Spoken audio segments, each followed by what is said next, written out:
Welcome back to Rights. This is segment 24. What prompted me to look at my bracelet to check the information was that a Michael Murphy that was in the holding room, also during the intake process, had said that his first name, his middle name, and his last name was spelled correctly, and that his birth date was correct on the ID bracelet of his. And that's what prompted me to look at my ID bracelet and to realize that there was only two names, and that the birth date had October 9th, 1965, which was not correct at all.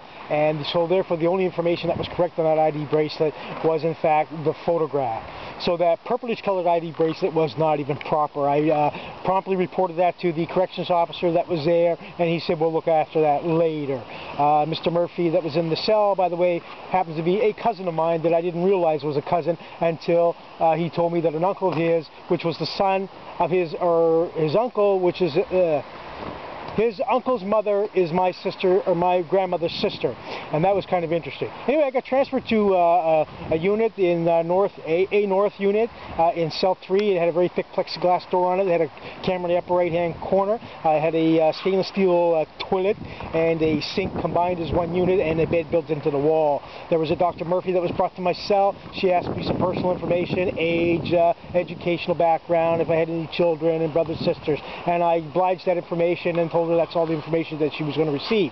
That in court I had said no to the bail release conditions, and one of those conditions was a psychological assessment. And I said, so that's all you're going to get from me. And I also informed her that the information she had in regards to the ID sticker in the little brown notebook with the photograph, two names, and the October 9th, 1965 birth date was incorrect.